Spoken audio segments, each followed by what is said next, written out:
அல்ல, நாம் கேட்கக்கூடியதான செய்தியுடைய தலைப்பு, ஆசீர்வாதங்கள் பெருக என்ன செய்ய வேண்டும், ஆசீர்வாதம் ஏன் தடைபடுகிறது என்கிற தலைப்பிலே நாம் பேச நான் உங்களோட விரும்புகிறேன்.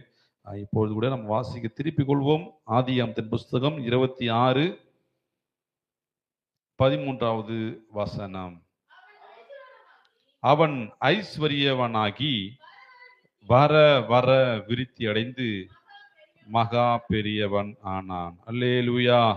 இந்த வார்த்தைக்கு நேரா நாம் கை நீட்டி சோதரம் அல்லாமா. பிதாவாக தேவனே, இந்த வார்த்தையின் மூலமாய் விடைபடும் இந்த வார்த்தையை போல எங்க வாழ்க்கையிலும் ஆண்டு மாற உதவி செய்யும். இயேசுவின் நாமத்தில் பிதாவே, ஆமென். அல்லேலூயா. ஆண்டவர் ஆசீர்வாதம் நல்லதா கெட்டதா? முதலாவது ஒரு கேள்வி. ஆசீர்வாதம் நல்லதா கெட்டதா? ஆசீர்வாதம் நீங்க விரும்புறீங்களா, விரும்பலையா? ஆமென். ஆசீர்வாதத்தை நீதிமான் விரும்புகிறதை கர்த்தர் அவனுக்கு என்ன செய்யறாரு? கொடுக்கிறார். மனிதர்களை கர்த்தர் ஆசீர்வதிப்பது ரொம்ப பிரியம். ஆண்டவர் ஆதாமை ஏவாளையும் ஆசீர்வதித்து படைத்து என்ன செஞ்சாருன்னா, ஃபர்ஸ்ட் அவங்கள பிளஸ் பண்ணார். ஆமென். அல்லேலூயா. நீங்களும் மற்றவங்களை ஆசீர்வதிக்கிறவங்களா காணப்படணும். ஆமென் சொல்லாமா? அல்லேலூயா. மாற்றவங்க என்ன பண்ணணும்? நீங்க சபிச்சுக்கிட்டே இருக்கக்கூடாது, அவங்கள பிளஸ் பண்ணிக்கிட்டே இருக்கணும். ஏன்னா நீங்க பிளஸ் பண்ண உங்க வாழ்க்கையில அந்த பிளஸ்ஸிங் என்ன பண்ணும்? வந்துகிட்டே இருக்கும். ஒரு சிலர்லாம் பார்த்தீங்கன்னா சபிச்சுக்கிட்டே இருப்பாங்க. அவங்களுடைய பின்னாடி நீங்க பேக்ரவுண்ட் பார்த்தீங்கன்னா, என்னதான் அவங்களுக்கு வருமானம் இருந்தாலும், சோர்ஸ் இருந்தாலும், நிலபலம் இருந்தாலும், அவங்க வாழ்க்கையில ஆசீர்வாதம் இருக்கவே இருக்காது. அல்லேலூயா. அதனால நீங்க என்ன செய்யணும்? பிளஸ் பண்ணணும். ஏன்னா மனுஷனை கர்த்தர் படைச்சிருக்கிறார். அப்போ நீங்க கர்த்தரால் படைக்கப்பட்ட மனுஷனை செய்யணும், நீங்க பிளஸ் பண்ணணும். நீங்க பிளஸ் பண்ணும்போது அந்த ஆசீர்வாதம் உங்களுக்கு வரும். ஒருவேளை நீங்க சபிச்சீங்கன்னா அந்த சாபம் உங்களுக்கு வரும். ஏற்கனவே போன வாரத்தில் நம்ம அதை குறித்து நம்ம வாசித்தோம். உன்னை ஆசீர்வதிக்கிறவளை நான் ஆசீர்வதிப்பேன், உன்னை சபிக்கிறவனை. அப்போ கர்த்தரால் படிக்கப்பட்ட மனுஷன் சபிக்கிறதுக்கு நீ யாரு? உங்களுக்கு யார் அந்த அதிகாரம் கொடுத்தாங்க? அல்லேலூயா. அப்படி சபிச்சேன்னா அந்த சாபம் முதலாவது அவங்களுக்கு போகாது, உங்களுக்கு தான் வரும். ஆமென். எனவே இந்த நாட்களில் நீங்க எப்பொழுதுமே மற்றவங்க பிளஸ் பண்றதுக்கு நீங்க உங்க சிந்தையை மாற்றி கொண்டீங்கன்னா, கர்த்தர் உங்களை பிளஸ் பண்றதுக்கு அவர் சிந்தையை மாத்துப்பாரு. அல்லேலூயா. ஆமா. நீங்க உங்க வாயிலிருந்து எது வருதோ அதுதான் நீங்க பெற்றுக்கொள்வீங்க.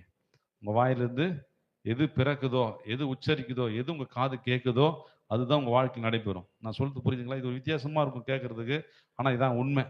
நீங்க எதை பேசிக்கிட்டே இருக்கிறீங்களோ அதுதான் நீங்க பெற்றுக்கொள்வீங்க. நம்ம கிராமத்துல ஒரு பழமொழி இருக்கு பாருங்க, வாய் சொல் தலை சுமை அப்படின்னு சொல்லுவாங்க. நீ எதை பேசுறியோ அதான் உன் சுமப்பைய நீ அப்படின்னுவாங்க. அதனால ஜாக்கிரதை பேசு, அது மேலாம் பேசாத அப்படின்னுவாங்க. ஆனா உண்மைதான், அது ஒரு வகையில உண்மைதான். நீ எதை பேசுறியோ அவன் வாயின் பானால் அவனுடைய வயிறு நிரம்பும் அப்படின்னு நீதிமொழிகள் ஒரு வசனம் இருக்கு. ஸோ அதனால நீங்க பேசுகிறத கர்த்தர் விரும்புகிறார். சாரி, அதை கர்த்தர் உங்களுக்கு கொடுக்க அவர் விரும்புகிறார். அல்லேலூயா சொல்லாமா?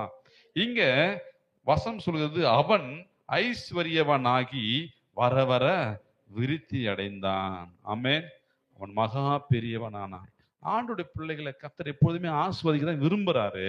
ஆனா இன்னைக்கு இருக்கிற கர்த்தருடைய சபையில ஜனங்களை பார்க்கும்போது அவங்க ஆசீர்வாதமா இருக்கிறாங்களான்னா ரொம்ப பஞ்சம், ரொம்ப கஷ்டம். ஆமாம் இல்லையா? ஒரு அத்தியாவசிய தேவையை சந்திக்கிறது கூட என்ன இல்லை, அவங்களுக்கு சோர்ஸ் இல்லை. ஆனா அவங்க ஆண்டுடைய பிள்ளைங்க. ஒரு பெரிய பணக்காரர் இருக்கிறாருன்னு வச்சுங்களேன், அந்த பணக்காரருடைய பிள்ளை ரொம்ப கஷ்டப்படுமா சாப்பாட்டுக்கு, மற்ற அடிப்படை தேவைக்கு.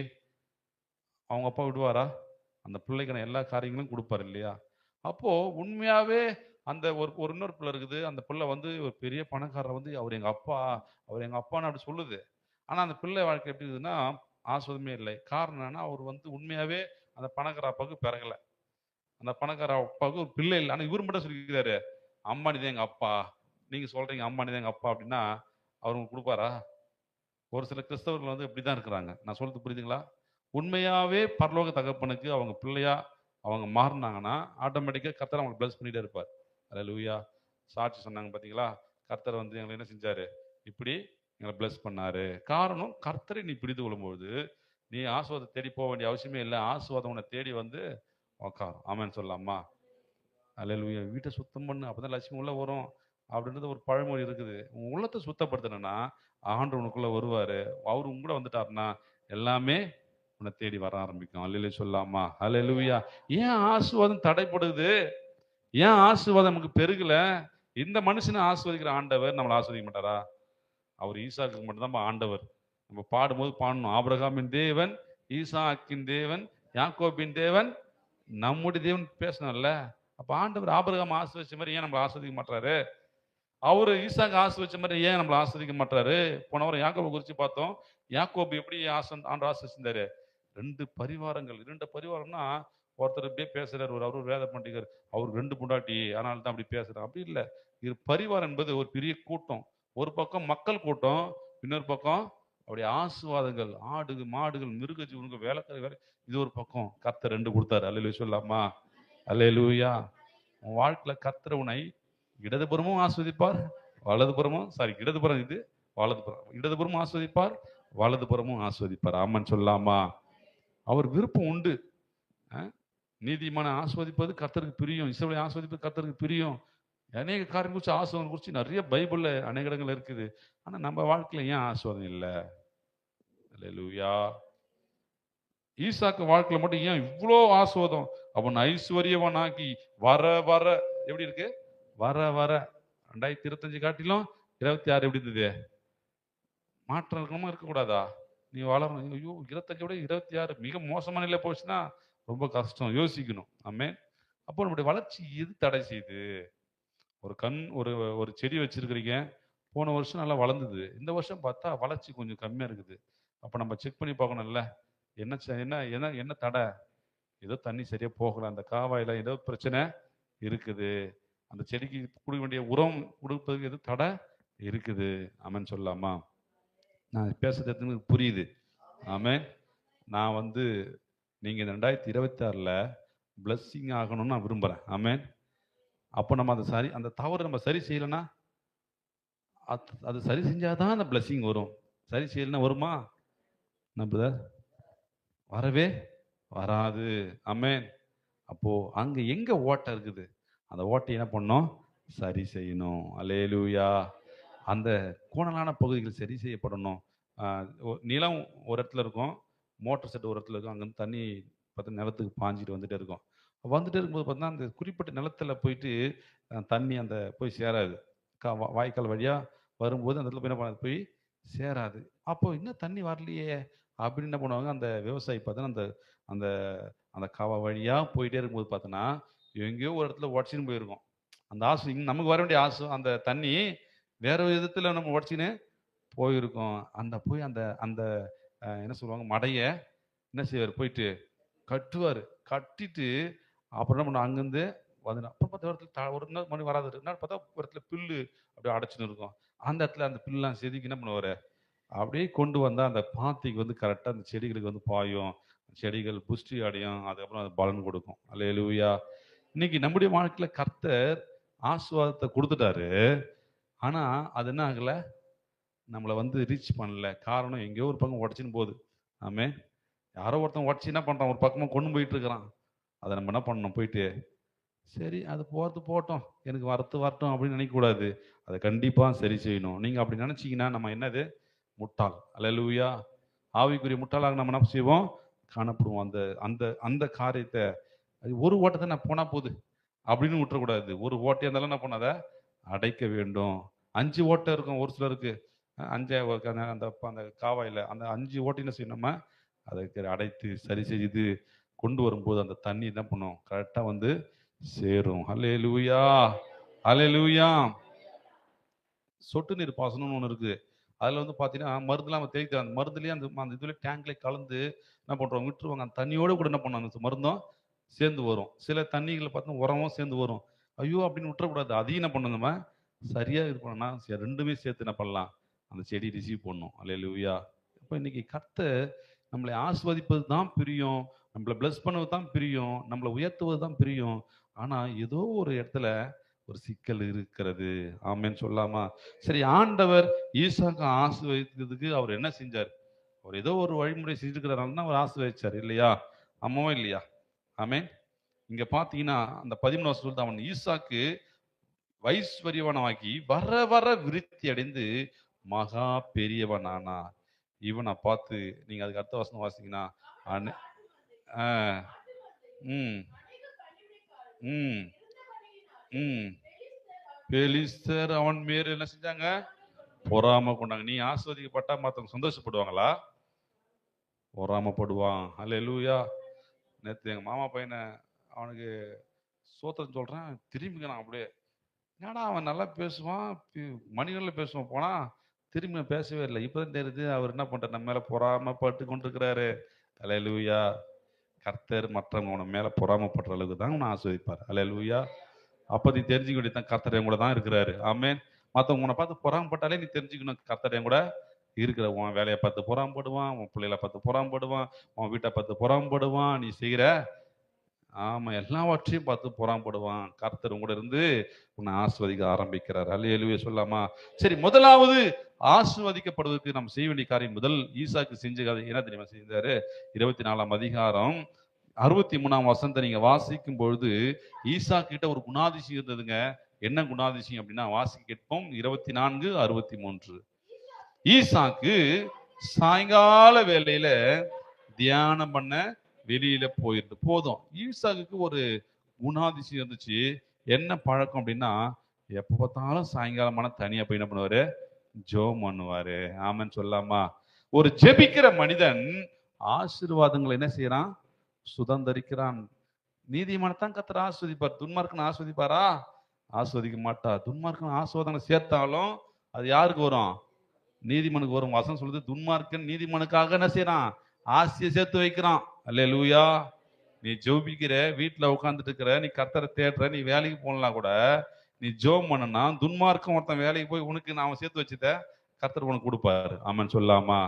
இதுதான் தேவனுடைய அதிசயம். இந்த ஈசாக்கு கிட்ட ஒரு குணாதிசயம், எப்பொழுதுமே ஒரு ஜெபிக்கிற ஒரு மனிதன், தியானம் பண்ணுகிற ஒரு மனிதன். அல்லேலூயா சொல்லாமா?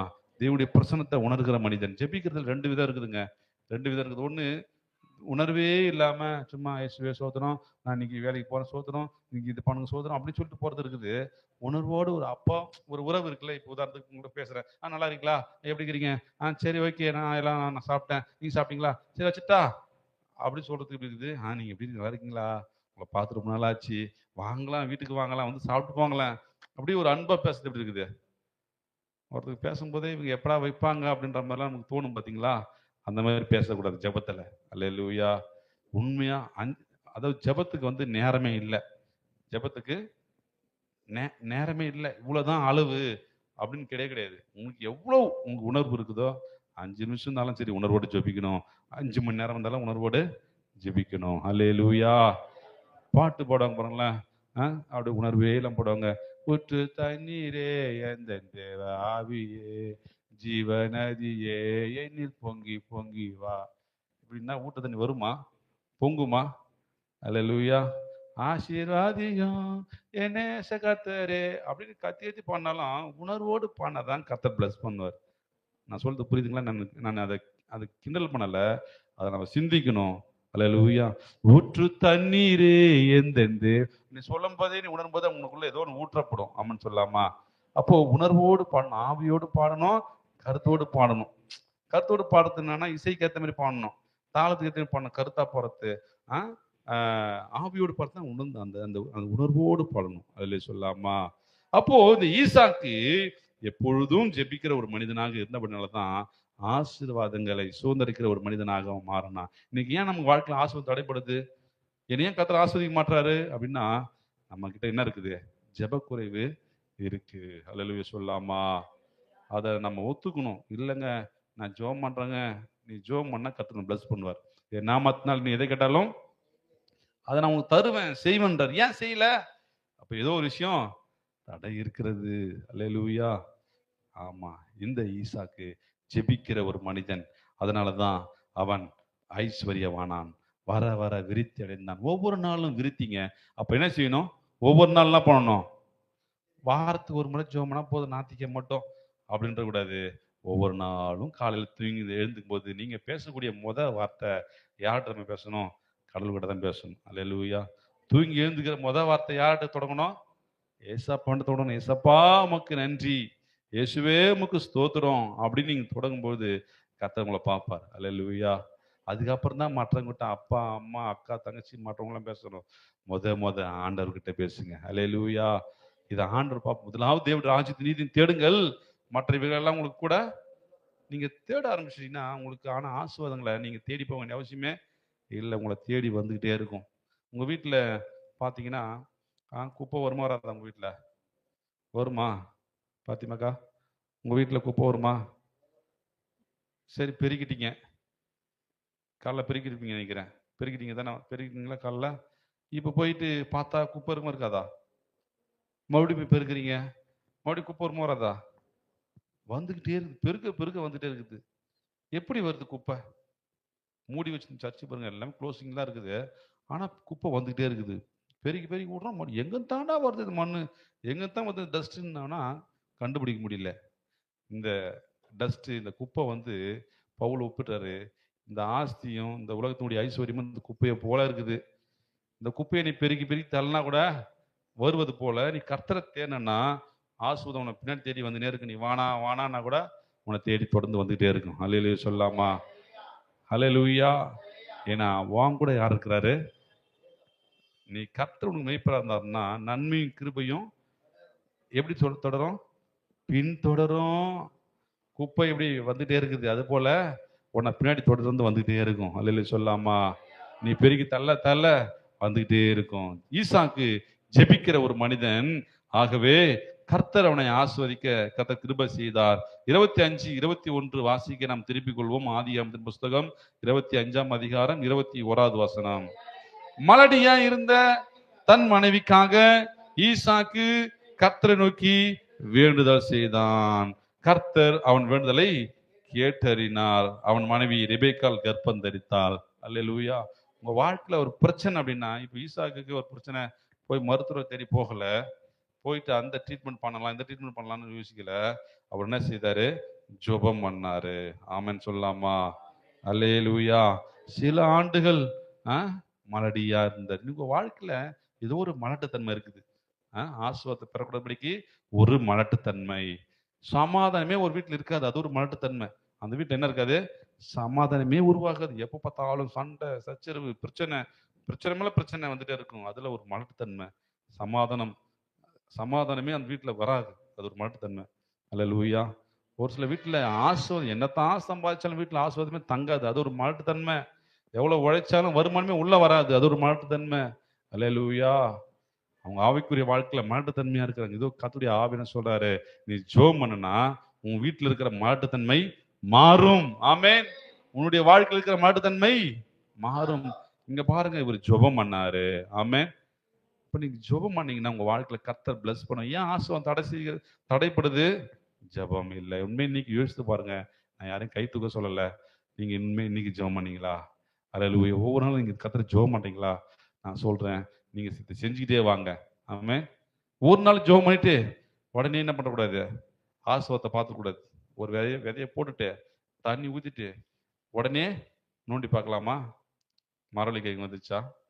காரணக்கிழங்கு நாங்கள் என்ன பண்ணோம், ஒரு நாள் உருளைக்கிழங்கு முளைஞ்சி வந்து பாருங்க, எடுத்து புதைச்சி வச்சேன். ஒரு 2 நாள் கழிச்சு போய் நோண்டி பார்த்தேன். வந்து இதை பார்த்தா அதை வச்சு அப்படி தாங்குது. அல்லேலூயா. அதுக்கு ஒரு சில நாட்கள் ப்ராசஸ் இருக்குது. வச்ச உடனே என்ன காயை காணோம்? மாங்கொட்டையை போட்ட உடனே மாங்காய் காய்ச்சிருமா? ஜெபம் பண்ணிட்டே இருக்கணும், தண்ணி ஊற்றிட்டே இருக்கணும், ஜெபம் பண்ணிட்டே இருக்கணும். அல்லேலூயா. தண்ணி ஊற்றிட்டே இருக்கணும், உரம் போட்டுட்டே இருக்கணும். ஒரு குறிப்பிட்ட நாள் வரும்போது அது பழுகி பெருகி என்ன பண்ணும்? ஒரு சீசன் வரும்.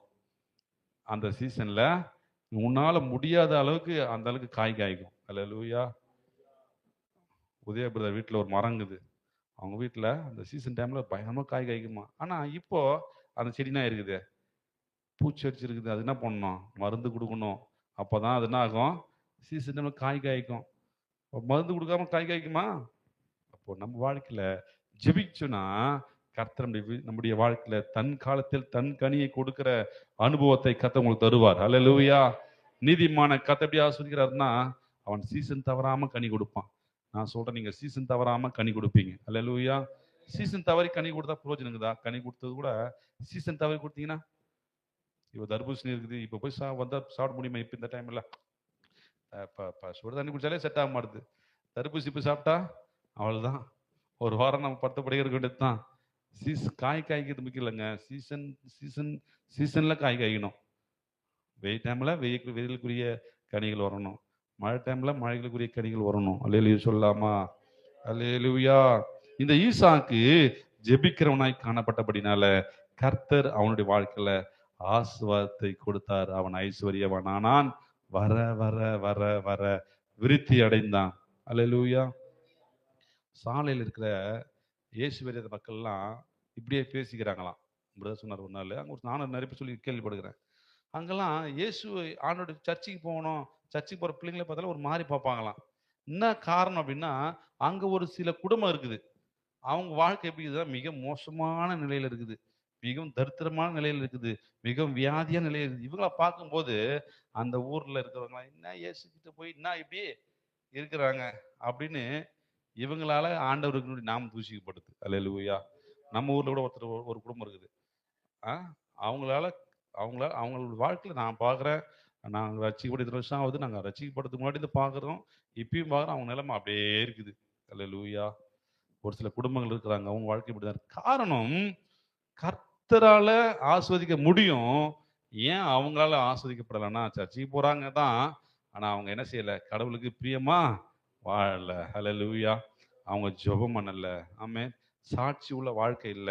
அதனால பார்த்தீங்கன்னா, அவங்க வாழ்க்கையில அப்படியே இருக்கிறாங்க. ஆமென் சொல்லலாமா? மலட்டுத்தன்மை, மலட்டு கர்ப்பம். அவங்க வாழ்க்கையில ஒரு ஆசீர்வாதத்தையே பிறப்பிக்க முடியல பாருங்க அவங்களால. ஆமென் சொல்லலாமா? ஏன் என்ன காரணம்? ஜெபம் இல்ல. இரண்டாவது, ஈசாக்கை கர்த்தர் ஆஸ்வதிக்க என்ன தெரியுமா காரணம்? 26ஆம் அதிகாரத்தை எடுத்துக்கொள்ளுங்க. 2ஆம் வசனத்துல பாருங்க. ஈசாக்கு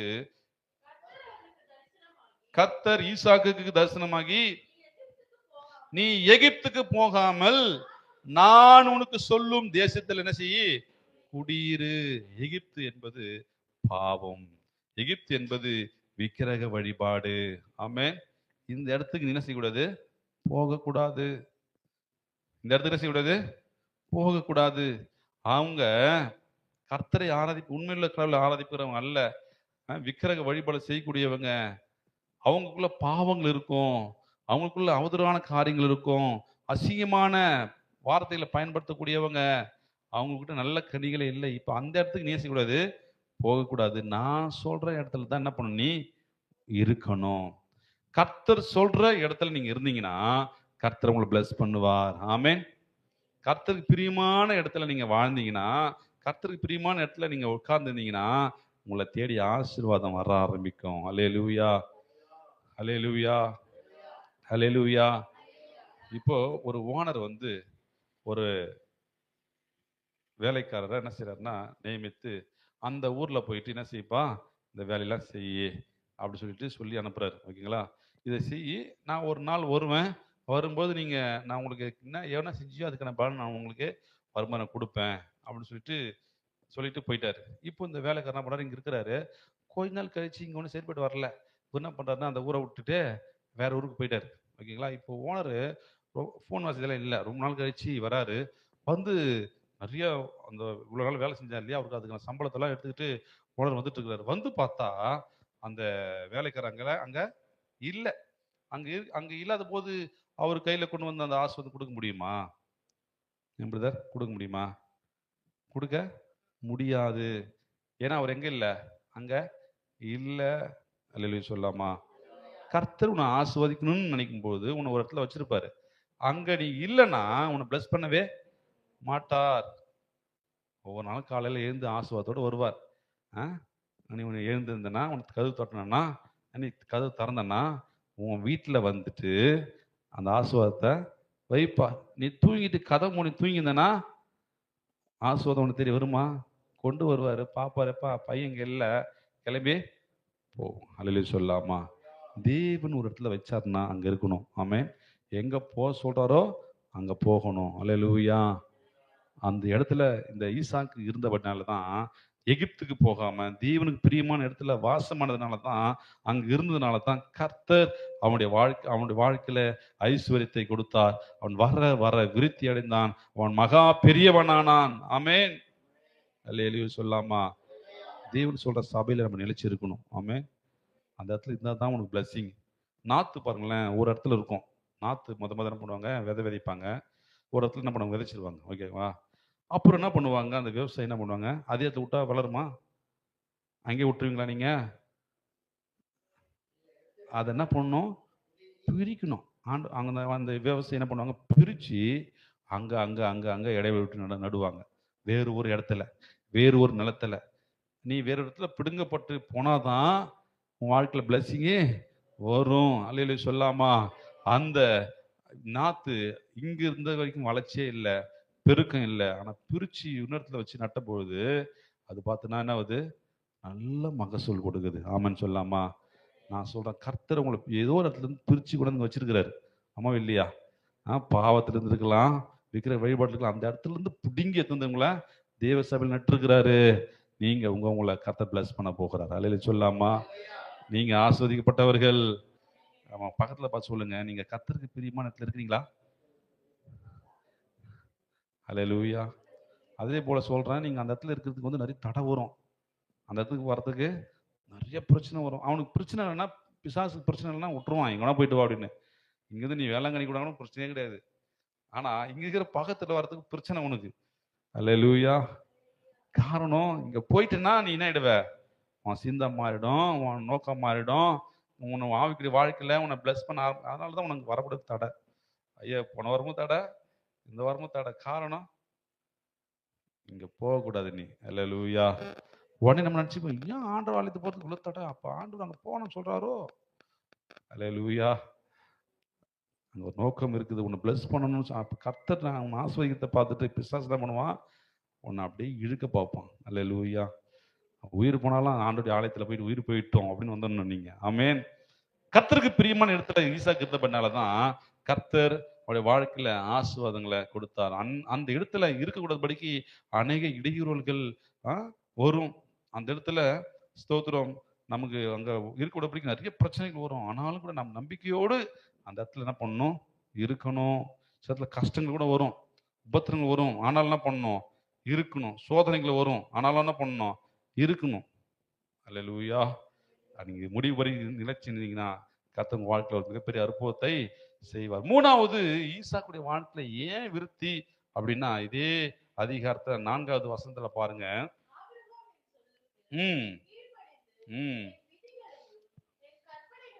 ஆபிரகாம் என் சொல்லுக்கு கீழ்ப்படிந்தார். மூணாவது, நம்ம மனசு வேணும், கடவுளுக்கு கீழ்ப்படினுங்க.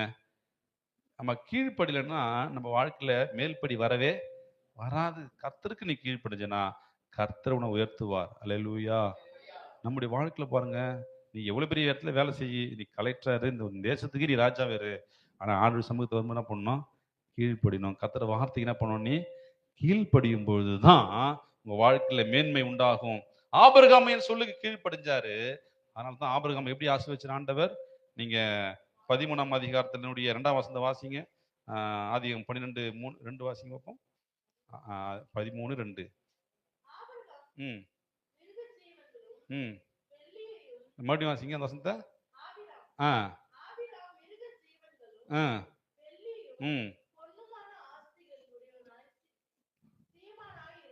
அல்லேலூயா. ஆபிரகாம் எப்படி வச்சிருந்தார், அவனை சீமானா வச்சிருந்தார் ஆபிரகாம. அல்லேலூயா. காரணம், செல்வ சீமான், அநேக பொருள் ஆஸ்தி உடைய சீமானா வச்சிருந்தாரு. என்ன காரணம், கீழ்ப்படிதல். நீ கீழ்ப்படிஞ்சனா கர்த்தர் உங்க வாழ்க்கையில என்ன செய்வாரு, உங்களை சீமானா வைப்பார். அல்லேலூயா. மூணாவது, கர்த்தருடைய வார்த்தை கீழ்ப்படினோம். என் விதிகளையும் என் கற்பனைகளையும் என் நியமங்களையும் என் பிரமாணங்களையும் கை கொண்டாரு. பாருங்க, வாசி தானே கை கொள்ள முடியும். அதுதான் வாசின்னு சொல்றது. பைபிள வாசிங்க. அல்லேலூயா. வாசிக்கிறீங்களா? வாட்ஸ்அப்ல போடுறோம், ஒரு வாரம் ஒரு நாளும். ஒரு சிலர் பார்க்குறதோட சரி, ஒரு சிலர் என்ன பண்றீங்க, வாசிக்கிறீங்க. கர்த்தர் உங்களை பார்க்குறாரு. அல்லேலூயா. ஆமா, இது வந்து சொத்து சேர்த்து வைக்கிறது போல. பைபிள் வாசித்து வைக்கிறது சொத்து சேர்த்து வைக்கிறது போல. இது வந்து வசனம் சொல்றது, இந்த வசனம் வந்து அநேகம் ஆயிரம் பொன் வெள்ளியை பார்க்கலாம், இது ரொம்ப விசேஷமானது. எத்தனை பேர் தங்கத்தை சேர்த்து வச்சுக்கிறீங்க, வேற ரேட் ஏறிட்டே போகுது. சேர்த்து வச்சிருக்கிறீங்க, வேல்யூவேஷன் ஆகுது, ஏறிட்டே போகுது. ஆமே, அதை காட்டிலும், வெள்ளியை காட்டிலும், பொண்ணை காட்டிலும் இது மிகவும் விலையேறப்பட்டது. ஆமே, ரொம்ப காஸ்ட்லி. இது நீங்க சேர்த்து வைக்கிறீங்க, எவ்வளவு சேர்த்து வைக்கிறீங்களோ அவ்வளவும் வாழ்க்கையில பிளஸ்ஸிங் தான். அல்லேலூயா. ஏன் பிளஸ்ஸிங் குறையா இருக்குது, வேதத்தை வாசிக்கிறது கிடையாது, அதை கை கொள்றது கிடையாது. ஆமேன். ஆபிரகாம் என் சொல்லுக்கு கீழ்ப்படிந்து என் விதிகளையும் என் கற்பனைகளையும் என் நியமங்களையும் என் பிரமாணங்களையும் கை கொண்டபடினால, அதுக்கு அடுத்த வசனம் பாருங்க, நான் ம் ம் பெருக பண்ணி. ஹல்லேலூயா. ஏன் பெருக பண்றாரு? அவர் வார்த்தை கீழ்ப்படிறாரு, அவரு கைகள்றாரு. அதனாலதான் கர்த்தர் பெருக பண்ணுகிறார். அதுக்கு அடுத்தது வாசிங்க, உன் சந்ததி இந்த தேசங்கள் யாவையும், உன் சந்ததிக்கு இந்த தேசங்கள் யாவையும் தருவேன், உன் சந்ததிக்குள் பூமியில் உள்ள வம்சங்கள் ஜாதிகளும். நீ கீழ்ப்படிஞ்சனா உனக்குள்ள ஒரு பெரிய சந்ததி இருக்கு தெரியுமா? மருத்துவர்களுக்கு சொல்லுவாங்க, அந்த ஜீன், ஒரு ஜீனை வச்சு எத்தனையோ பிள்ளைகளை உருவாக்கலாம், உயிரினங்களை உருவாக்கலாம். உனக்குள்ள ஆயிரக்கணக்கான சந்ததி இருக்கு உனக்குள்ள. நான் சொல்றது புரியுதுங்களா? ஒரு ஒரு ஒரு 100 வருஷம் கழிச்சு பார்த்தீங்கன்னா, உனக்கு பிறந்த பிள்ளைகளுடைய இதை திருப்பி பார்க்கும்போது எத்தனையோ ஆயிரமான ஜனங்கள் இருப்பாங்க. நான் சொல்றது புரியுதுங்களா? ஒரு 1000 வருஷம், 2000 வருஷம் கழிச்சு பாருங்க, எத்தனையோ திரள் கூட்டம் இருக்கும். ஒரு 10,000 வருஷம் கழிச்சு பாருங்க, பெரிய ஒரு சேனையே உங்க மூலமா உருவாயிருக்கும். அல்லேலூயா. இப்போ அந்த சந்ததிக்கெல்லாம், அந்த தலைமுறைகளுக்கெல்லாம் நீ ஆசீர்வாதமா இருக்கணுமா, சாபமா இருக்கணுமா? ஒரு விவசாயி என்ன பண்ணுவாங்கன்னா, நிலத்துல விவசாயம் பண்றதுக்கு, விதை விதைப்பதற்கு விதைகளை வந்து பார்த்தீங்கன்னா தேர்ந்தெடுத்து விதைப்பாங்க. சும்மா எல்லா விதையும் விதைச்சிட மாட்டாங்க. அந்த விதை என்ன பண்ணுவாங்க, நல்ல விதையா தேர்ந்தெடுப்பாங்க. அந்த ஒவ்வொரு விதையும் தரமுள்ளதா இருக்கணும், ஆரோக்கியமுள்ளதா இருக்கணும். அப்பதான் அது ஆரோக்கியமான ஒரு செடி என்ன பண்ணும், பிறப்பிக்கும், ஆரோக்கியமான ஒரு விளைச்சலை, மகசூலை கொடுக்கும். நான் சொல்றது புரியுதுங்களா? அப்போ நீங்க ஆஸ்வதிக்கப்பட்ட ஒரு பரிசுத்த ஒரு ஆஸ்வதிக்கப்பட்ட ஒரு சந்ததியா நீங்க இருந்தீங்கன்னா, உங்களுக்குள்ள இருந்து வருகிற சந்ததி அது ஆசீர்வாதமா இருக்கும். அல்லேலூயா. நீங்க ஜெபிக்கிறவங்களா இருந்தீங்கன்னா, உன் சந்ததி ஜெபிக்கிறதா இருக்கும். நீங்க நல்லா தூங்குறவங்களா இருந்தீங்கன்னா, சந்ததி, நீங்க தேவனுடைய வார்த்தையில வாசிக்கிறவங்களா, தியானிக்கிறவங்களா, கைக்கொள்ளுவங்களா இருந்தீங்கன்னா, உங்க சந்ததி எப்படி இருக்கும்? அது போல வரும். அல்லேலூயா. உங்க சந்ததிக்கு நீ ஆசீர்வாதத்தை சம்பாதிச்சு வச்சுக்கிறியா, சாபத்தை வைக்கிறீங்களா? ஒரு மனிதன் தவறு பண்ணும்போது 4 தலைமுறைக்கு அது சாபமா வருது. ஒரு மனிதன் பாவம் செய்யும்போது 4 தலைமுறைக்கு சாபம். ஆனா ஒரு மனிதன் அவன் கர்த்தருக்கு கீழ்ப்படிந்து அவன் பரிசுத்தமா வாழும்போது அந்த 1000 தலைமுறைக்கு ஆசீர்வாதம் உண்டாகிறது. ஹல்லேலூயா சொல்லலாமா? நீங்க அதுல என்னவா இருக்க போறீங்க? உன் தலைமுறைக்கு நீ ஆசீர்வாதமா இருக்கணும். உன்னுடைய பேர பிள்ளைங்கலாம், என் தாத்தன் பாட்டி ஏன் தான் இப்படி பண்ணிட்டு போனாங்கன்னு தெரியலையேன்னு உன்னை திட்டக்கூடாது. ஹல்லேலூயா. சாபத்துக்குள்ள நம்ம என்ன செய்யணும், நிற்க கூடாது. ஏன்னா நாம் செய்த தவறுக்கு அவங்க கஷ்டப்பட வேண்டிய சூழ்நிலை. அல்லேலூயா சொல்லலாமா? இந்த ஈசாக்கு கர்த்தரின் வார்த்தைக்கு கீழ்ப்படிந்து கர்த்தருடைய வார்த்தைக்கு கை கொண்டாரு. அதனால தான் ஒரு வாழ்க்கையில ஆசீர்வாதம். இன்னைக்கு நம்முடைய வாழ்க்கையில ஏன் ஆசீர்வாதம் குறையா இருக்குது? நமக்குள்ள என்ன இல்ல? வார்த்தைக்கு கீழ்ப்படுகிறது இல்ல. கர்த்தருடைய வார்த்தைய கை கொள்றது இல்ல. அவருடைய வார்த்தையை தியானிக்கிறது இல்ல. அதனால தான் நம்முடைய வாழ்விலே ஆசீர்வாதம் குறைவுபடுகிறது. 4வது, ஈசாக்குடைய வாழ்க்கையில ஏன் கர்த்தர் அவனை ஆசீர்வதித்து அவனை விருத்தி அடை செய்து மகா பெரியவனாய் மாற்றினார்? 4வது வாசிக்க கேட்கலாம், 7வது வசனம். அவ்விடத்து மனிதர்கள் அவன் மனைவியை குறித்து விசாரித்த பொழுது,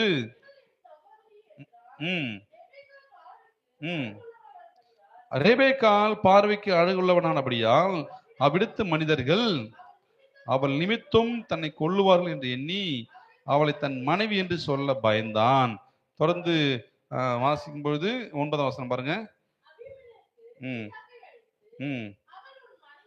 அவள் உன் மனைவியா இருக்கிறாளே, பின்ன ஏன் உன் சகோதரி என்று சொன்னா என்ற. இங்க பாத்தீங்கன்னா ஈசாக்கு ஒரு பொய் சொல்லிட்டாரு. என்ன பொய்? மனைவிய சகோதரின்னு சொல்லிட்டாரு. அல்லேலூயா. உண்மையுள்ள மனுஷன் பரிபூர்ண ஆசீர்வாதங்களை பெறுவான். பொய் உனக்குள்ள இருந்ததுன்னா பிளஸிங் இருக்கவே இருக்காது. அல்லேலூயா சொல்லாமா?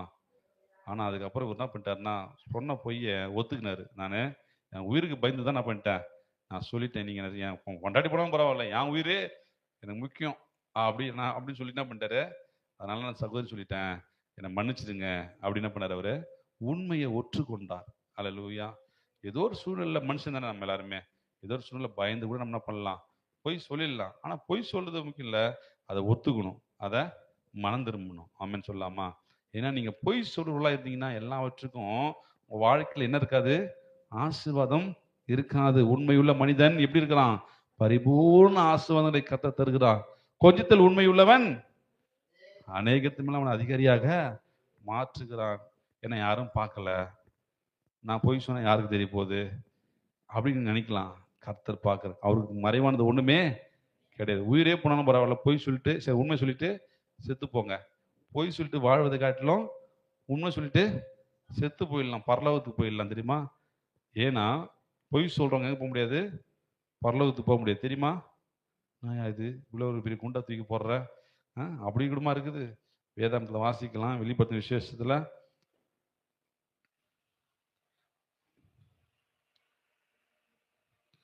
21ஆம் அதிகாரம் 8ஆம் வசனத்தை வாசிக்க கேட்கலாம். பயப்படுகிறவர்களும், பயப்பட்டனா பரலோகம் போக மாட்டேன். அபிவிசுவாசிக்கிறவர்கள், அபிவிசுவாசமா நீ பேசி கொண்டதுன்னா, ஏமா கர்த்தர் ஆஸ்வதிப்பார், கர்த்தர் உன்னை உயர்த்துவார், கர்த்தர் உன்னை மேன்மைப்படுத்துவார், எங்க ஒரு நடத்துறாரு அப்படின்ட்டு என்னாச்சு? நரகம் உறுதி. அல்லேலூயா. இயேசு ஜீவிக்கிறார், இயேசு உயிரோடு இருக்கிறார், அவர் மீண்டும் வரப்போகிறார். எங்க எத்தனை வருஷமா சொல்லிங்க, ஒன்னும் அழக்கானாம். அபிவிசுவாசப்பட்டனா பரலோகம் போக மாட்டேன், நரகம் தான். அல்லேலூயா. மூணாவது, கொலை, அருவருப்பான வகைகளை செய்கிறவர்கள், கர்த்தருக்கு பிரியமில்லாத காரியங்களை செய்கிறவர்கள் பரலோகத்துக்கு போக முடியாது.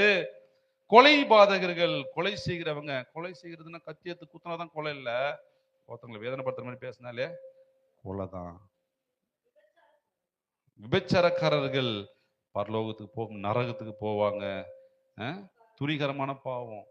கணவன் இருப்பாங்க, இன்னொருத்தவங்க மேல என்ன வரும்? உங்களுக்கு நாட்டம் வரும், இன்னொருத்தருக்கு மேல அவங்களுக்கு ஈடுபாடு. இது நரகத்துக்கு தான் போவாங்க. அல்லேலூயா. கவனிங்க. அதுக்கு அடுத்தது பாருங்க, சூனியம் வைக்கிறவன். சூனியம் வைக்கிறவனா நரகத்துக்கு போவான், சூனியம் செய்யறவனும் நரகத்துக்கு போவான், போய் செஞ்சு போய் வச்சுன்னு வரான் அவனும் போவான். அல்லேலூயா. அதுக்கு அடுத்தது பாருங்க, விக்கிரக ஆராதனை செய்கிறவங்க. விக்கிரகத்தை ஒரு ஒரு ஒரு மண்ணையோ, ஒரு கல்லையோ, ஒரு பொருட்களையோ, ஒரு மரத்தையோ விக்கிரகமா உருவாக்கி அதை வணங்குகிறவன் எங்க போவான்? நரகத்துக்கு போவான், பரலோகத்துக்கு போக மாட்டான். அதுக்கு அடுத்தது பாருங்க, பொய் சொல்ற எல்லாரும், பாஸ்டர் பொய் சொன்னாலும் சரி, விசுவாசி பொய் சொன்னாலும் சரி, இயேசு அறியாத மக்கள் பொய் சொன்னாலும் சரி, பொய்யர் அனைவரும் என்ன செய்வாங்க? அல்லேலூயா. அக்கினி கடல்னா என்னது? நரகம். அல்லேலூயா. அப்ப பொய் சொன்னா யூ கோயிங் டு ஹெல், நீ இப்போ நரகத்தின் பாதையை நோக்கி போய் கொண்டு அர்த்தம். எடுத்ததுக்கெல்லாம் பொய் சொல்லுவாங்க, சின்ன சின்ன விஷயத்துக்கெல்லாம். அதனால எதுவும் புரிஞ்சு, என்னம்மா சாப்பிட்டேன்? நல்ல கறி மீன் சாப்பிட்டுருப்பாங்க. நான் சாப்பிட்ட கார குழம்பு தான், பழைய குழம்பு ஒன்று சாப்பிட்டு வந்தேன். சொல்லலாமா? நல்ல திருப்தியை சாப்பிட்டுருப்பாங்க. என்னம்மா சாப்பிட்டியாம்மா? எங்க ஒரு புடி தான் கொடுத்தா, அதுவே பத்தலை அப்படின்றது பொய். வயிறு முட்டை சாப்பிட்டு முடியாத வயிறுக்கு வச்சுட்டு சாப்பிட வச்சுட்டு இருப்பாங்க, கீழே தட்டில் இருக்கும். ஆனா என்ன சொல்லுவாங்க? ஒரு புடி தான் சாப்பிட்டு கொடுத்தாங்க, நல்லா சாப்பிட்டேன், திருப்தியா சாப்பிட்டேன். மனசு இல்லை பாருங்களா சொல்றதுக்கு. சின்ன சின்ன விஷயத்துக்கு போய். ஃபோன் பண்ணா, எங்க வரீங்க? எங்கக்கா வர? இவங்க வீட்டுல இருந்து கிளம்பி இருக்க மாட்டாங்க, குளிச்சிருக்க மாட்டாங்க, பொல வைக்க மாட்டாங்க. நான் அதை பாய் தினம் வந்துக்கிறேன், பஸ் ஸ்டாண்ட்ல நின்னுங்கிறேன் பஸ்ஸுக்காக அப்படின்றது பொய். இது சொல்றதுனால அவங்க என்ன அந்த அக்கா அள்ளி கொடுத்துட போறாங்களா? பரவாயில்ல, இந்த அக்கா சொல்லிட்டாங்க பாய் தூரம் வரேன்னு சொல்லி அந்த அக்காவுக்கு ஒரு 1000 கொடுன்னு கொடுக்க போறாங்க. 10 நிமிஷம் பிரயோஜனம் இல்லாத காரியங்கள்லாம் பொய் சொல்றீங்க. சொல்றீங்க ஒரு கோடி வரத்துனாலும் ஒரு பொய் சொல்லிக்கலாம். உதாரணம் சொல்லக்கூடாது, சொல்றேன். ஏதோ ஒரு ஆதாயம் வருதுனாலும் ஒரு பரவாயில்ல. ஒண்ணுமே பிரயோஜனம் இல்லாத காரியங்களுக்கு என்ன பண்றோம்? நம்ம பொய் சொல்லி பரலோக ராஜ்யத்தை நம்ம இழக்கிறோம். ஆமென். நீ பொய் சொல்ல எங்க போறீங்க? பரலோகத்துக்கு போல நரகத்துக்கு போறீங்க. உண்மை பேச வேற ரூட்டுக்கு போறீங்க. நான் சொல்றது புரியுதுங்களா? பொய் ரூட்டு வந்து நரகத்தின் ரூட்டு, உண்மை வந்து பரலோகத்தின் ரூட்டு. அல்லேலூயா. இப்போ சில உண்மைகளை வந்து சொல்ல முடியாது. அது என்ன பண்ண தவிர்த்திட வேண்டியதுதான். சைலண்டா இருந்துட வேண்டியதுதான். சைலண்டா இருந்துட வேண்டியதுதான், வேற வழி இல்லை. அது சொல்ல முடியாது. இல்லை அதை பத்தி பேச முடியாது, பேசிக்கலாம் அப்படி விட்டுற வேண்டியதுதான். புரியுதுங்களா? சில விஷயங்கள் எல்லாத்தையும் சொல்ல முடியாது. இல்லை உண்மை பேசி தானே வருது எல்லாத்துலையுமே. எல்லாத்தையும் உண்மையை பேச முடியுமா? சில இடத்துல நம்ம என்ன பண்ணணும்? அமைதி காக்கணும். சில இடத்துல நம்ம என்ன பண்ணணும்? சைலண்டா இருக்கணும். சில இடத்துல நம்ம என்ன பண்ணாத மனதில் வச்சு சிந்திக்கணும். அல்லேலூயா சொல்லலாமா? இங்க பாருங்க, இவன் அவனுக்குள்ள பொய் இருந்தது, ஆனா அவன் என்ன செஞ்சுட்டான்? அதை ஒத்துக்கிட்டான். பாருங்க, ஏன் இவருக்குள்ள பொய் வந்தது அப்படின்னா, இவங்க அப்பா ஆபிரகாம் இதே மாதிரி தான் பண்ணார் ஒரு இடத்துல. அதுக்கு முன்னாடி அதிகாரத்துல நீங்க வாசித்தீங்கன்னா, ஒரு இடத்துல போகும்போது என்ன பண்ணுவார் இவரு? அவருடைய மனைவிய சகோதரின்னு சொல்லிடுவாரு. ஆனா உண்மையை சகோதரி தான். ஆனா அங்க என்ன சொல்லக்கூடாது? மனைவி. அந்த தலைமுறையின் பாவம் அப்படி என்ன பண்ணுது, ஈசாக்கு தொடர்ந்தது. ஒரு நாள் தலைமுறையின் பாவங்கள் குறித்து எடுத்தேன், ஒரு பெரிய டாபிக். ஆபிரகாம், ஈசாக்கு, யாக்கோபு, அது தொடர்ந்து ஒரு மனிதனுக்குள்ள இந்த பாவம் எப்படி அவங்களுக்குலாம் வந்தது அப்படின்னு ஒரு 5 விதமான காரியங்களை குறித்து இந்த ஆபிரகாமுக்குள்ள இருந்தது, அந்த எல்லாருக்குள்ளேயும் வந்தது, அந்த சந்ததிக்குள்ளவே. அதை எடுத்து பேசினேன். கடைசி ஒரு நாளைக்கு பேசுவோம்.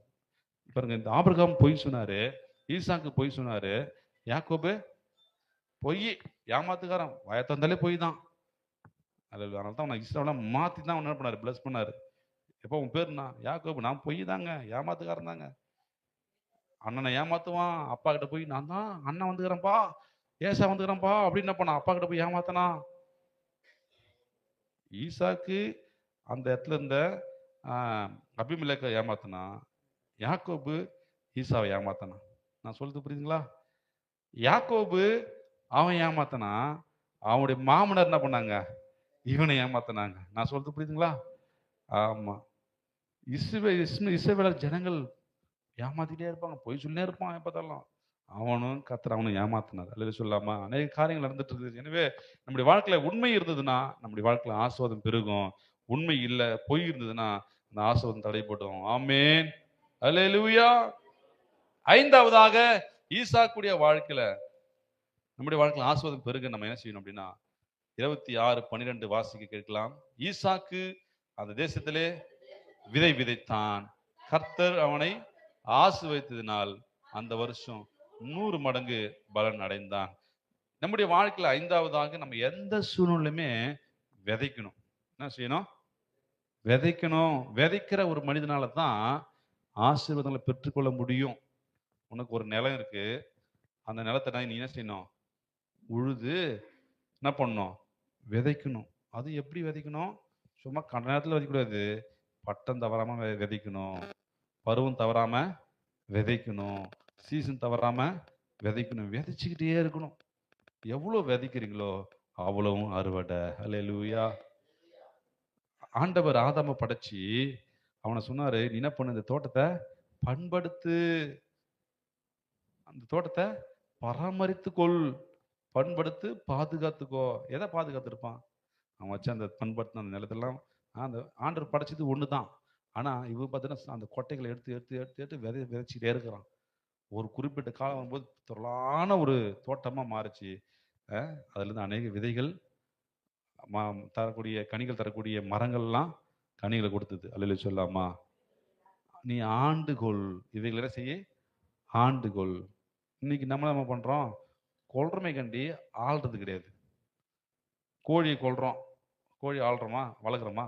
வளர்த்து கொண்டா பரவாயில்ல, வளர்க்குறது கிடையாது, கொண்டுகிட்டு தான் இருக்கிறோம். ஆடு வளர்க்குறது கிடையாது, ஆனா சாப்பிட்றோம். மாடு வளர்க்குறது கிடையாது, ஆனா மீன் வளர்க்குறது கிடையாது, ஆனா எதையுமே நம்ம என்ன செய்யறது கிடையாது, பயிர் வகைகளை வளர்க்குறது கிடையாது, ஆனா நம்ம என்ன பண்றோம்? கொண்டுகிட்டே இருக்கிறோம். காலி பண்ணிட்டு இருக்கிற கண்டி நம்ம உருவாக்குகிறது கிடையாது. ஆமென். நாம் விதைக்க கற்றுக்கொள்ள வேண்டும். ஆமென் சொல்லாமா? விதைக்கிற ஒரு மனிதன் அவன் வாழ்க்கையில ஆசீர்வாதமா இருப்பான். ஆமென். நல்லவைகளை விதைக்கணும். ஆமென். விதைக்கும் போது கஷ்டம் இருக்காதா? நல்லா இருக்கும்போது விதைக்கணுங்க, நல்லா இருக்கும்போது செய்யணுங்க, அப்படிலாம் கிடையாது. நீ விதைக்கும் போது கண்ணீர் இருக்கும், கஷ்டம் இருக்கும். கண்ணீரோடு விதைக்கணும், வலியோடு விதைக்கணும். கண்ணீரோடு விதைக்கிறவன் கம்பீரத்தோடு என்ன பண்ணுவான்? அறுவடை செய்வான். அல்லேலூயா. தேவ சமூகம் உங்களுடைய பொக்கிஷங்களை பரலோகத்துல சேர்த்து வைங்கன்னு சொல்றாரு ஆண்டவர். நம்ம என்ன செய்யறோம்? பூமியிலேயே சேர்த்து வைக்கிறோம். இங்க சேர்த்து வச்சுன்னு பரவாயில்ல, இங்க கூட சேர்த்து வைக்கிறது கிடையாது. அல்லேலூயா. கவனிங்க, நாம் விதைக்க வேண்டும். தேவராஜ்யத்திலும் விதைக்க வேண்டும், இந்த பூமியிலையும் விதைக்க வேண்டும். நீ விதைக்க விதைக்க விதைக்க எவ்வளவு விதைச்சியோ, ஒரு 100 மரம் வச்சிட்டீங்கன்னு வச்சுங்களேன், உங்க தோட்டத்துல எப்படி இருக்கும்? ஒரு குறிப்பிட்ட காலம் வந்த பிறகு அது 100 மரங்களும் பலன் கொடுக்கும். அல்லேலூயா. உன் நிலத்தை சும்மா போட்டு வச்சிருந்தா பூண்டு தான் முளையும், பூண்டு தான் போய் அறுக்கணும் நீங்க. அல்லேலூயா, அல்லேலூயா. ஆமா, நேரம் இருக்கும்போது, காலங்கள் இருக்கும்போது விதைக்க வேண்டும். ஆமென். ஈசாக்கு விதை விதைத்தான். எந்த சூழ்நிலை விதை விதைச்சான்? பஞ்ச காலங்க. நீங்க வசனம் வாசித்தீங்கன்னா அந்த நாட்களில் பெரிய பஞ்சம் உண்டானது. எல்லாம் யாரும் விதைக்கல. இந்த சூழ்நிலை பார்த்து மழை இல்லை, வறண்டு போய்க்குது, தண்ணி இல்லை, புறா நம்ம அடுத்த வருஷம் பார்த்துக்கலாம். ஆனா ஈசாக்கு கர்த்தர் மேல நம்பிக்கை வச்சு கண்ணீரோடு விதைச்சான். தனக்கு இருக்கிற ஆகாரத்தை விதைச்சான். ஆகாரத்தை தண்ணி மேல போடு, அநேக நாட்கள் பின்பு என்ன பண்ணுவ நீ? அதனுடைய பலனை காண்பாய். அல்லேலூயா. தன் விதையை கொண்டு போய் என்ன பண்றாரு? தூவிட்டாரு. இருந்த ஆகாரம் சாப்பாடு வச்சிருந்து சாப்பாடு சாப்பிட்டுக்கலாம் இன்னும் ஒரு ஒரு மாசம். இவர் பார்த்தாரு, இல்ல 1 மாசம் பண்ணினா பரவாயில்ல, நான் இந்த விதையை எடுத்து போய் என்ன பண்ண போறேன்? விதைக்க போறேன். கஷ்டமான சூழ்நிலை, பஞ்சு சூழ்நிலை விதைச்சாரு பாருங்க. கர்த்தர் அந்த பிரயாசத்தை பார்த்தாரு. வருஷம் அந்த இயர்ல 100 மடங்கு 100 ஃபோல்டு ஏர்ன் பண்ணாரு. அல்லேலூயா. அறுவடை செஞ்சார். ஆமென் சொல்லலாமா? நான் சொல்றேன், நீ எந்த சூழ்நிலை விதைக்கிற அதெல்லாம் இல்ல. கர்த்தரை நம்பி நீ விதைக்கும் போது 100 மடங்கான ஆசீர்வாதங்களை என் கர்த்தர் உன் வாழ்க்கையில கொடுக்க அவர் வல்லவராய் இருக்கிறார். அல்லேலூயா. 6வது அவருடைய வாழ்க்கையில அவர் செஞ்ச காரியம் 18வது வசனத்தை வாசிக்கலாம். 18. தன் தகப்பனாகிய ஆபிரகாமின் நாட்களில் வெட்டினவைகளும் ஆபிரகாம் மரித்த பின் பெலிஸ்தர் தூர்த்து போட்டவர்களுமான துறவுகளை மறுபடியும் தோண்டி. அல்லேலூயா. தூர்த்து போட்ட துறவுகளை மறுபடியும் முன்னோர்களுடைய ஆசீர்வாதம் நம்ம என்ன பண்ணணும்? தோண்டி பார்க்கணும். அல்லேலூயா. முன்னோருடைய வாழ்க்கை என்ன பண்ணணும்? தோண்டி பார்க்கணும். ஒரு சிலருக்குலாம் அவங்க தாத்தா பேர் தெரியாது பாருங்க. தாத்தா பேரே அவங்க அவங்க அப்பா பேர் தெரியாது. அவங்க தாத்தா பேர், அவங்க தாத்தாவோட தாத்தா பேர் தெரியாது. தெரிஞ்சாதானே அவங்க என்ன செஞ்சு சேர்த்து வச்சிருக்கிறாங்கன்னு தெரியும். ஆமாவா இல்லையா? அதே போல அவங்க நல்லது சேர்த்து வச்சிருக்காங்களா அல்லது கெட்டது சேர்த்து வச்சிருக்காங்களா எப்படி தெரியும்? அது தோண்டி பார்த்தா தான் தெரியும். அல்லேலூயா. முன்னோர்கள் செய்தவைகளை நாம் ஆராய்ந்து பார்க்க வேண்டும். ஒருவேளை அவங்க பாவம் செஞ்சிருந்தாங்கன்னா அது நமக்கு வாழ்க்கையில நீ என்னதான் ஜோம் பண்ணாலும் அந்த தட்டையே நிற்கும். அதை என்ன பண்ணணும்? அந்த சாபத்தின் வேற பிடுங்கி வெட்டி எறியணும். அல்லேலூயா. தலைமுறையா ஊடி ஊறி வரும் அந்த வேறு. உன்னை பின் தொடர்ந்து வந்துட்டே இருக்கும். ஒரு வேறு வளருதுன்னா அதுக்கு மண்ணுக்கும் அதுக்கு என்ன இருக்கு? ஒரு இணைப்பு இருக்குது. அதை என்ன பண்ணணும்? வெட்டி எறியணும். அல்லேலூயா. வெட்டி எரிச்சிட்டு அவங்க கிளையை கொண்டு போய் என்ன பண்ணணும்? நல்ல வேரோடு என்ன பண்ணணும்? இணைச்சிக்கணும். இயேசு கிறிஸ்து என்கிற நல்ல வேரோடு என்ன பண்ணணும்? பரிசுத்தமான வேரோட நீங்க இணைச்சி கட்டிட்டீங்கன்னா இப்போ என்ன காய் காய்க்கும்? நல்ல காய் காய்க்கும். அல்லேலூயா சொல்லலாமா? நிறைய இங்கே செடிகள்லாம் இன்னைக்கு வளர்க்குறாங்க பற்றி விற்கிறாங்க பார்த்தீங்களா? அது எல்லாமே ஒட்டு ரகங்கள். அதை என்ன செய்வாங்க? ஒரு கிளையை வெட்டி போயிட்டு என்ன பண்ணுவாங்க? இன்னொரு கிளையோட கூட சேர்த்து வச்சு கட்டி ஆமாப்பா இது பண்ணிவிடுவாங்க பாருங்க. அது நல்ல கனிகளை கொடுக்கும். ஆமான்னு சொல்லலாமா? இது வரைக்கும் கசப்பான கனிகளை கொடுத்தது, இது வரைக்கும் கடினான காரியங்களை வந்தது. என்ன காரணம்? முன்னோர்கள் செஞ்ச பாவம் இவங்களை பின்தொடர்ந்து வந்துகிட்டே இருந்தது. இயேசு கிறிஸ்துவின் நாமத்தினால, சிலுவை மரத்தினால அந்த வேரை துண்டித்துட்டு அந்த நம்முடைய கிளைகளை எடுத்து போயிட்டு இயேசுவோடு கூட நம்ம என்ன பண்ணோம்? இணைச்சிட்டோம். இயேசு தான் திராட்சை செடி, நம்ம எல்லாம் கொடிகளா இருக்கும். அந்த கொடியானது அவரோட போய் இணைஞ்சிச்சுன்னா மிகுந்த கனிகளை உண்டாகும். அல்லேலூயா சொல்லாமா? இந்த முன்னோர்களுடைய காரியங்களை என்ன மறுபடியும் தோண்டி பார்த்தாரு பாருங்க. ஆமா, நல்ல ஆசீர்வாதங்கள் எடுத்துக்கிட்டாரு. ஆமான்னு சொல்லாமா? ஆமா. ஆனா அந்த ஆசீர்வாதத்தை மறுபடியும் அந்த ஜனங்க என்ன செஞ்சாங்க? பறித்து கொண்டாங்க. ஆனாலும் கர்த்தர் ஈசா கூட இருந்து மறுபடியும் அவர் செஞ்ச காரியங்களை கர்த்தர் ஆசீர்வதித்தார். நீங்க தொடர்ந்து வாசித்தீங்கன்னா அதுல இருந்து நீங்க வாசிக்கும் பொழுது வேகமா வாசிக்கலாமா? ஈசா கூட 19ல இருந்து ஈசா கூட வேலைக்காரர்கள் கேரூரார் மேய்ப்பர் இந்த தண்ணீர் தங்களுடையது என்று சொல்லி ஈசா கூட மேய்ப்பருடனே வாக்குவாதம் பண்ணினார்கள்.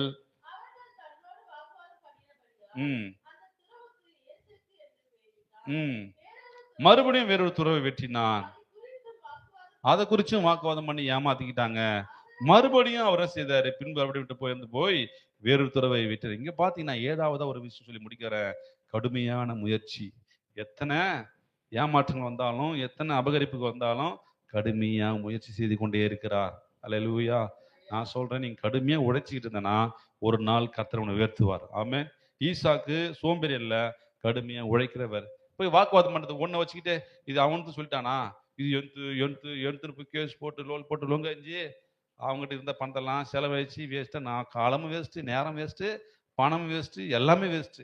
அதுக்கு பதிலாக இந்த பணத்தை வச்சு வேற இடத்துல போய் என்ன பண்ண ஒரு காரியத்தை செஞ்சா கூட ஒரு புரோஜனம் இருந்திருக்கும். நான் சொல்லிட்டு புரிஞ்சுங்களா? யாருக்கிட்டையும் வாக்குவாதம் பண்ணாதீங்க. யாருக்கிட்டையும் வாக்குவாதம் பண்ணாதீங்க. ஆசீர்வாதங்கள் வாக்குத்தத்தம் கூட இருந்ததுன்னா ஆட்டோமேட்டிக்காக உன்னை தேடி வரும். ஆமென். நீங்கள் அதுக்கப்புறம் பார்த்தீங்கன்னா இது ஃபுல்லாகவே இந்த ஈசாக்கு தோணுன எல்லா துறவியும் அனுபவிச்சது யார் தெரியுமா? என்னுடைய சந்ததி தான். அல்லேலூயா சொல்லாமா? நீ இன்னைக்கு ஒரு நாள் சீரல்ல, இன்னைக்கு ஒரு நாள் உங்களை ஏமாத்திட்டு போகலாம். ஆனால் பின்னாடி உன் சந்ததி அதுதான், உன் சந்ததி தான் அதை அனுபவிக்கும். அல்லேலூயா. ஆமாம். இன்னைக்கு அவங்க ஒரு வேலை ஒரு மாதம் 2 மாதம், ஒரு வருஷம் 2 வருஷம் அவகரிச்சு அனுபவிக்கலாம். ஒரு குறிப்பிட்ட காலம் வரும்பொழுது உன் சந்ததி கர்த்தர் ஆசீர்வதிப்பார். நீ பிரயாசப்பட்டதெல்லாம் உன் சந்ததி தான் புசிக்கும். அல்லேலூயா சொல்லாமா? இன்னைக்கு நீ விதை விதைச்சி நான் இன்னைக்கு தென்னை மரத்தையும் மாமரத்தையும் நட்டு வைக்கிறேன். நாளைக்கு யார் சாப்பிடுவாங்க? உன் பிள்ளைங்க சாப்பிடும். அல்லேலூயா சொல்லாமா? இன்னைக்கு ஒரு அவங்க அபகரிச்சுக்கலாம். ஒரு குறிப்பிட்ட காலம் வரும்போது உன் சந்ததிகள் அதை அனுபவிக்கும். ஆமென். ஈசாக்கிட்ட ஒரு குணாதிசயம் வந்தது. கடுமையாக முயற்சி செய்த, கடுமையாக உழைத்து கொண்டிருந்தார். அநேக இடங்களில் வாக்குவாதம் வந்தது, அநேக இடத்துல தடைகள் வந்தது, பொறாமைகள் வந்தது. ஆனா அவர் சோர்ந்து போகல, செய்து கொண்டே இருந்தார். 22ஆம் வசனத்துல வாசிக்கும்போது கர்த்தர் அவருடைய வாழ்க்கையில பின்பு அவரை விட்டு பேர்ந்து போய் வேறொரு தடவை வெட்டினான். அதை குறித்து அவர்கள் வாக்குவாதம் பண்ணவில்லை. அப்பொழுது அவன் நாம் தேசத்தில் பழுகும்படிக்கு இப்பொழுது கர்த்தர் நமக்கு இடம் உண்டாக்கினு சொல்லி அதுக்கு ரெகபோத் என்று பெயரிட்டார். ஆமென். நீ கடுமையா பிரயாசப்பட்டு இருந்தீங்கன்னா உன்னை தேடி ரெகபோத் வரும். ஆமென். ஒருவேளை ஈசாக்கு அந்த ஏசேக்கு துறவு தோணற அங்கேயே உட்காந்து இருந்தா சண்டை சச்சரவு, சண்டை சச்சரவு, சண்டை சச்சரவு. ஒரு நாள் தூங்கி இருந்தோடனே அடி. ஆண்டவன் வந்து இவன் உதைப்பான், இவன் போய் அவன் உதைப்பான், இவங்க போய் திட்டுவான், அவன் திட்டுவான். ஆண்டவர் ஒரு இடத்துல விட்டு வெளியே போக சொல்றதுன்னா கம்முன்னு வந்துடணும். ஒரு இடத்துல பிரச்சனை உண்டாகுதுன்னா என்ன பண்ண, அதை நவுந்து வந்துடணும். நீ அங்க இருக்கிற வரைக்கும் உனக்கு வாசவாதம் வராது, வாக்குவாதம் தான் வரும். ஆமென். ஆனா இது தேவசித்தம். சரி, அங்கிருந்து இந்த இடத்துக்கு வந்தாரு, அங்கேயும் பிரச்சனை. தேவசித்தமா நல்லதா கெட்டதா? நல்லதுதான். வாக்குவாதம் வந்து நல்லதுதான். ஏன்னா அதனால தான் ரெகபோத்தான இடத்துக்கு வந்தார். அல்லேலூயா சொல்லாமா? அல்லேலூயா. ஆண்டவர் சில இடத்துல நம்மளை வந்து கொஞ்சம் அப்படி என்ன ஒரு பிரச்சனை கொடுத்து தான் நம்மளை வெளியே கொண்டு வருவார். காரணம் நமக்கு ரெகபத்தை சுதந்திரிப்பதற்காக. ஆமென். இப்படி செய்வதனால் தேவனுடைய ஆசீர்வாதங்களை முழுமையா நம்ம பெற முடியுங்க. இந்த 7 காரியம் எத்தனை பேருக்கு ஞாபகம் இருக்குன்னு தெரியல. இதை பார்த்து கர்த்தர் இவனை ஆசீர்வதித்தார். நீங்க வாசித்தீங்கன்னா இதே அதிகாரத்துல 28, 29 வாசிங்க. அது அங்க இருக்கிற ஜனங்கள் இவனுக்கு விரோதமா எழும்பினவங்க, பொறாமப்பட்டவங்க எல்லாம் வந்துட்டாங்க. வந்து ஈசாக்கை பார்த்து சொல்றாங்க, அதற்கு அவர்கள் நிச்சயமாய் கர்த்தர் ஈசாக்கு கூட இருக்கிறார் என்று நாங்க கண்டோம். வாங்க கூட கத்துக்கிறாருப்பா. ஏன்னா நீ எங்க போனாலும் அங்க பிளஸிங். 29 வாசிங்க. நன்மை செய்து உம்மை சமந்தோடே அனுப்பிவிட்டது போல உம்மோடைய உடன்படிக்கைக்குள்ள வந்தோம்.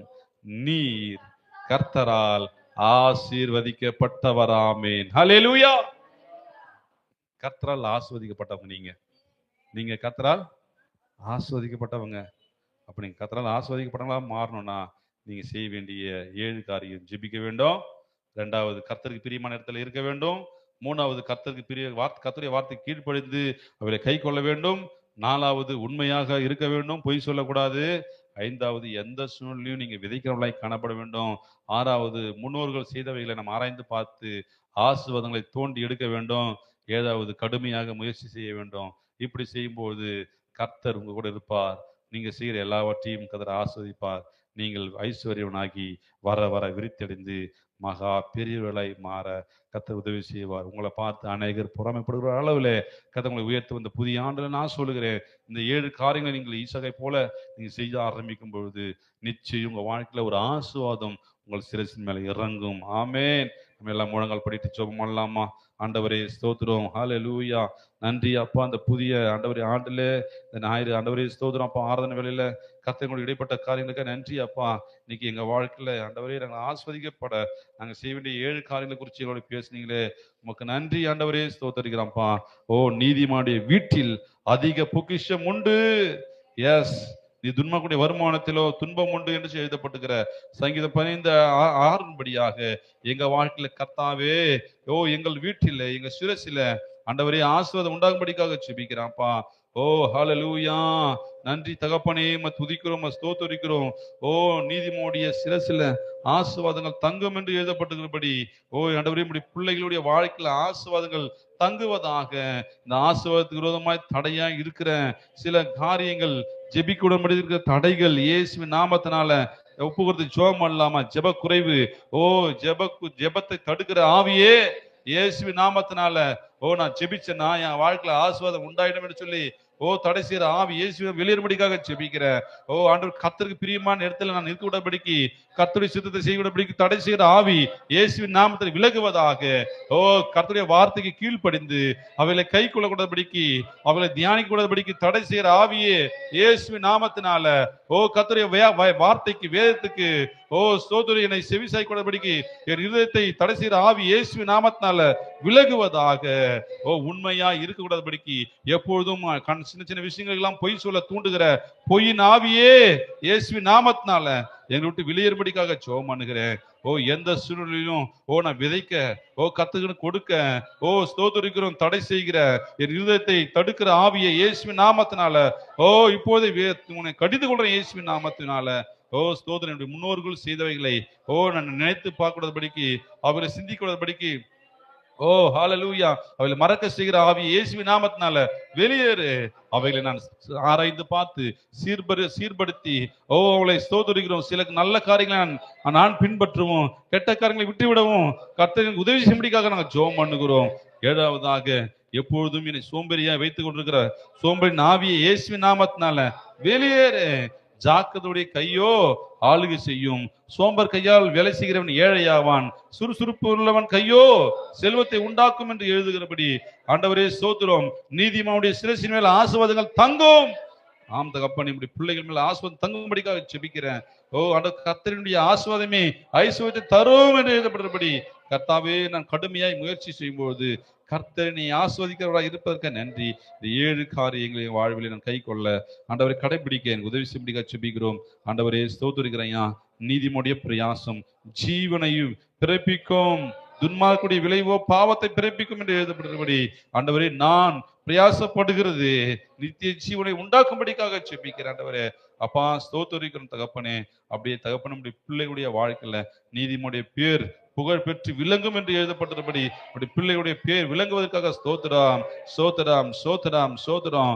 ஆண்டவரே, இன்னும் அநேக காரியங்கள் இருக்குதப்பா. நீதிமுடைய வாய் ஜீவ ஊற்று என்று எழுதப்பட்டிருக்கிறது. இன்னைக்கு எங்க வாயில் ஆண்டவரே ஜீவன் உள்ள அப்பா வார்த்தைகள், அப்ப ஜீவ ஊற்று உள்ள அப்பா வார்த்தைகள் புறப்படுவதற்காக ஸ்தோத்திரம் அப்பா. நன்றி ஆண்டவரே, துதிக்கிறப்பா. உடைய பிள்ளைகளை நீர் பாதுகாத்து வழி நடத்துங்கப்பா. உடைய பிள்ளைகளை நீர் அப்பா உயர்த்துங்க ஆண்டவரே. உடைய பிள்ளைகள் ஆண்டவரே ஸ்தோத்திரிக்கிறாப்பா, நீர் பலப்படுத்துங்க ஆண்டவரே ஸ்தோத்திரப்பா. கர்த்தருடைய அப்பா ஸ்தோத்திரிக்கிறோம். வல்லமை அப்பா, கர்த்தருடைய பிரசன்னம், கர்த்தருடைய மகிமை நம்முடைய நீதிமானாகிய இயேசுவினால் கழுவப்பட்ட நம்முடைய பிள்ளைகள் மேல இருப்பதற்காக ஸ்தோத்திரம் தகப்பனே. அப்பா, நீதிமொழிகள் 10:6 நாங்கள் அப்பா அறிக்கை செய்து அப்பா நாங்கள் விசுவாசிக்கிறோம். நீதிமானுடைய சிரசின் மேல் ஆசீர்வாதங்கள் தங்கும். ஆமாண்டவரே, எங்க வாழ்க்கையில எங்க சிரசின் மேல ஆசீர்வாதங்கள் தங்குவதற்காக ஸ்தோத்திரம். ஒருவேளை இது வரைக்கும் நாங்கள் சாபம் தங்கி இருக்கலாம், எங்க தலையின் மேல சாபங்கள் தங்கி இருக்கலாம், தலைமுறையின் சாபங்கள் தங்கி இருக்கலாம். அவைகள் எல்லாம் இயேசு கிறிஸ்துவினுடைய சிலுவை மரணத்தினாலே நீக்கப்பட்டதுக்காக ஸ்தோத்திரம் அப்பா. வந்த ஒவ்வொரு ஆசீர்வதிங்க அப்பா. அந்த யூடியூப் வயலாக ஆண்டவரை கேட்டுக்கொண்டிருக்கிற பார்த்து கொண்டிருக்கிற ஒவ்வொரு பிள்ளைகளையும் நீங்க ஆசீர்வதிங்க ஆண்டவரே. வல்லமையின் பிரசன்னம் சந்திப்பதற்காக ஸ்தோத்திரம். இம்மட்டுமாய் துதிக்க ஆராதிக்க கிருபை செஞ்சீங்க, அதுக்கு நன்றி. எல்லா துதியும் கனமும் மகிமையும் ஒருவருக்கே செலுத்துகிறோம். மீட்பராம் இயேசுவின் நாமத்தில் புகழ்ந்து ஜெபம் பண்ணுகிறோம் ஜீவனுள்ள நல்ல பிதாவே, ஆமென். தீவன் நம்முடைய ஜெபத்தை கேட்டு ஸ்தோத்திரம். கர்த்தருடைய ஆசீர்வாதத்துக்காக நல்ல 2 கைகள் தட்டி உற்சாகமா நல்ல ஸ்தோத்திரம் பண்ணலாம், நல்ல உற்சாகமா. ஹல்லேலூயா ஹல்லேலூயா. பிளஸ் பண்ணுங்க ஆண்டவரே, பிளஸ் பண்ணுங்க. ஸ்தோத்திரம். நல்ல கைகள் தட்டி உற்சாகமா.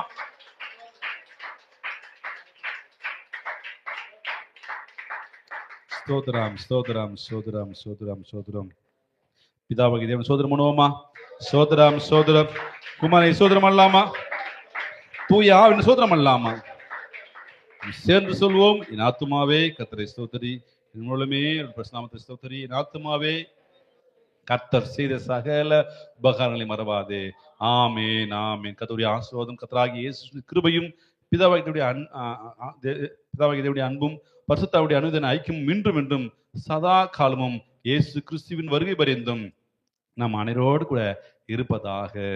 ஆமென் ஆமென். ஹல்லேலூயா ஹல்லேலூயா ஹல்லேலூயா. ஜெயங்கொடுக்கும் தேவனுக்கு கோடி கோடி ஸ்தோத்திரம். வாழ்வளிக்கும் இயேசு ராஜாவுக்கு வாழ்நாள் எல்லாம் ஸ்தோத்திரம். அல்லேலூயா. ஜெயங்கொடுக்கும் தேவ ஆமென். வாழ்வளிக்கும் எங்கள் ராஜாவுக்கு வாழ்நாள் எல்லாம் ஸ்தோத்திரம். எங்கள் வாழ்நாள் எல்லாம் ஸ்தோத்திரம். எங்கள் வாழ்நாள் எல்லாம் ஸ்தோத்திரம். நீங்கள் ஆஸ்வதிக்கப்பட்டவர்கள். கர்த்தர் இருப்பாராக. அனைவருக்கும் ஸ்தோத்திரம். சமாதானத்தை போயிட்டு வாருங்கள். கிருபை இருப்பதாக. ஆமென். ஆமென்.